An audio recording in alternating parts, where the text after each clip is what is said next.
This video is powered by the pros at Pascal Air Plumbing and Electric. Arkansas owned, Arkansas operated. GoPascal.com. Appreciate AT's time every Friday, of course, from the Aaron Torres Sports Podcast and Fox Sports Radio. AT, happy Friday. What's new in your world? What's new? Not that much. Was traveling a lot the last couple weeks, being in Arkansas. Oh, yeah, well, we haven't talked in a few weeks. That's right. You guys were popping champagne and eating caviar last week while I was sitting here by the phone waiting to talk to Hogs. So, no, in all seriousness, I hope you guys had a great holiday party. But other than that, nothing's really new with AT. Travel for Thanksgiving, travel for the Arkansas Duke game, Kansas UConn.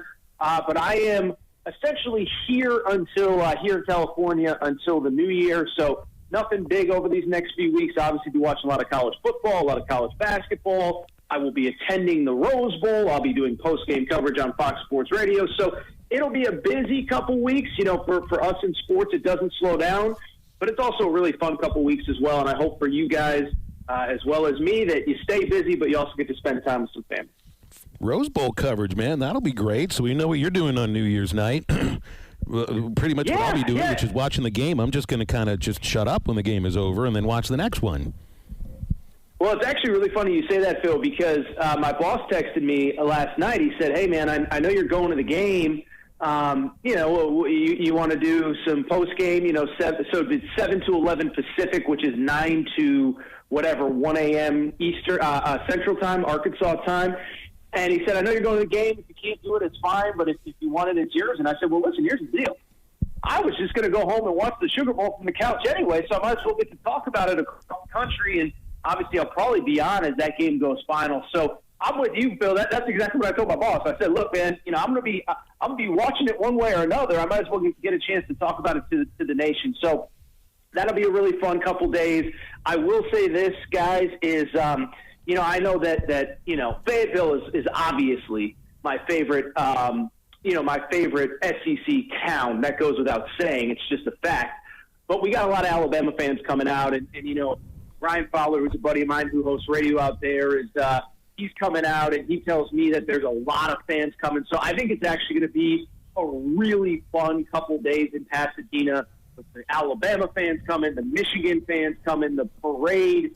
Phil, you've seen the Rose Bowl in all its glory, so you know, Phil, how important that game and that event is to this community. And I think this year, obviously, in the 14 playoff era last year, it's going to be a really, really fun couple of days here in Southern California. What do you think it is with this Arkansas Razorback team, how they can look the way they do against Duke at home and get a victory, and then just kind of be clueless and that never really have a chance against the Oklahoma Sooners team? Well, one, Matt, and I'm not making excuses, Oklahoma's a pretty good team, and they weren't coming in, but they have proven to be. But I do understand a fan's frustration where it hasn't started out where people were expecting. I mean, I think the thing that I would say about the Oklahoma and really this entire season is, and again, these aren't excuses. Everybody's paid to win games. I get all that.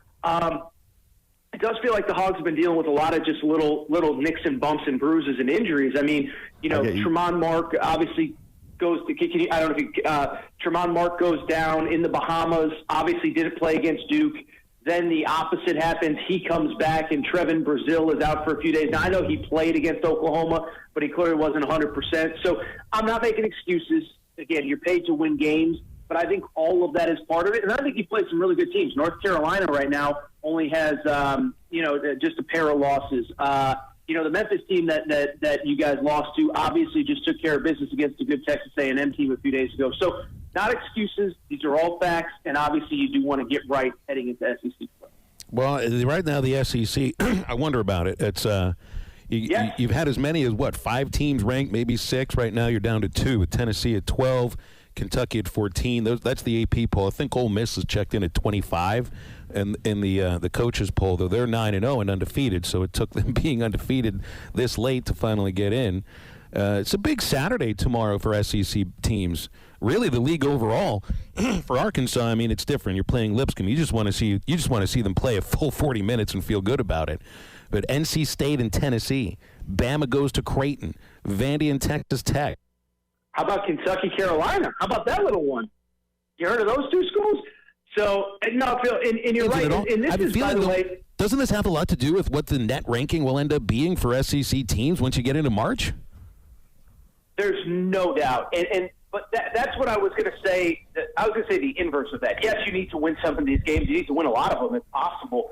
But that's also why, I've been on this week again. I just referenced Tuscaloosa. They're coming off a loss to Purdue. Tennessee's been kind of up and down. Even Kentucky, they took a really bad loss to Wilmington a few weeks ago, and their win over Miami in that ACC challenge isn't looking as good as it did. And so I have all these fan bases telling me how much their teams stink. And the only reason I mention it is because the good news is no one else is playing at a really elite level. I mean, Arkansas is dealing with injuries. Kentucky is kind of the opposite, where they had injuries in the preseason and now they have guys coming back, and I don't think they've kind of figured it out yet. Tennessee has taken a couple losses. So that's, I think, the saving grace if you're an SEC fan, is a lot of these teams that we thought were going to be really good, they may still get there, but they're not there yet. And so I think if you're an Arkansas fan, that's probably, again, the saving grace is that, outside Ole Miss, I mean, credit Chris Beard, you can, question whether he should even be coaching basketball or not, but he is, and he's still really good at what he does. But outside of him, I mean, look at some of these teams. I mean, Missouri I thought would be pretty good at 7-3. A&M is actually a team that has been surprisingly disappointing to me. Florida was a team I wasn't as high on as others, but they've taken a few weird losses along the way. So I just bring it up because I think there's just, in this portal era, and I know every individual fan base doesn't want to hear it, I think it just takes a little bit more time to figure things out.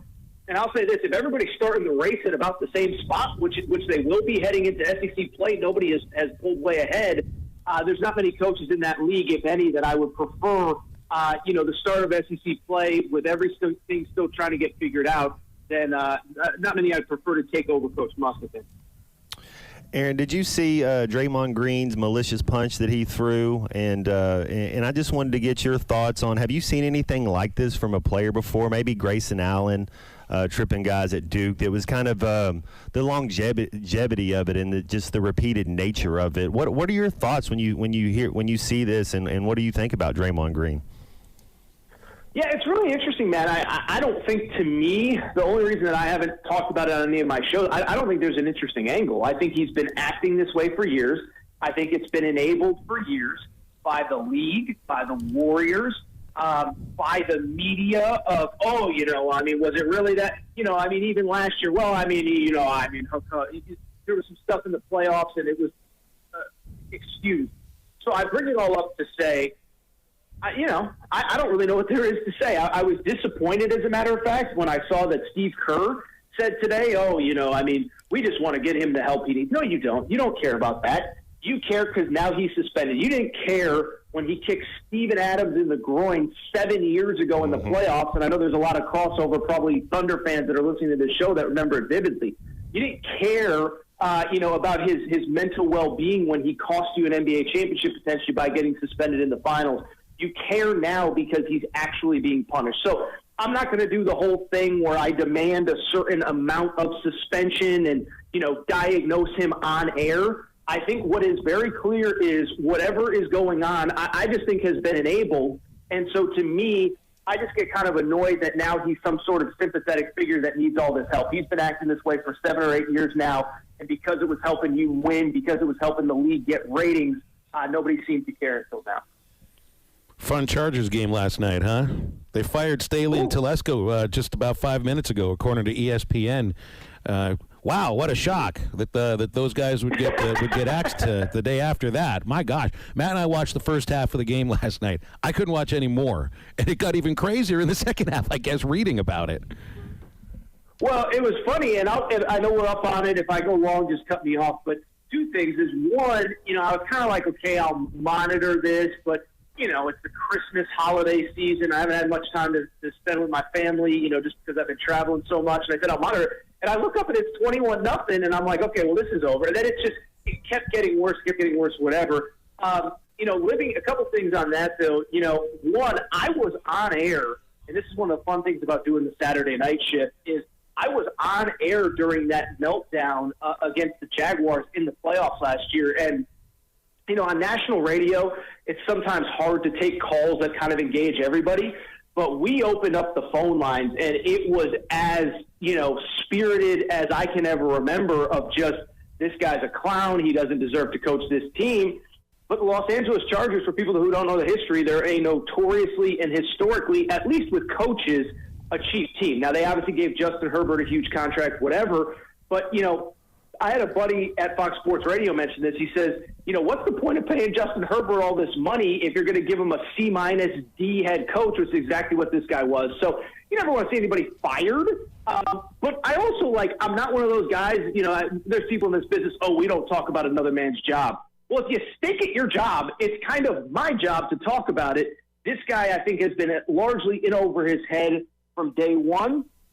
And I can say this for the Chargers fans that do live in L.A., it is a night of a day of happiness because it was bad yesterday. And as you said, you just couldn't watch that and really think that that guy deserved to be the coach beyond today. And now I guess it's official. BetOnline is your #1 source for all your betting needs. Get the latest odds, lines, and matchup reports for baseball, boxing, golf, and more. BetOnline continues to be the fastest and easiest way to place your wagers, including live betting and your favorite casino and card games available to play right from your phone. Head to the website or use your mobile device to sign up today and get in on the action. Remember to use our promo code BELIEVE, that's BLEAV, for your 50% welcome bonus on your first deposit. Bet online, where the game starts.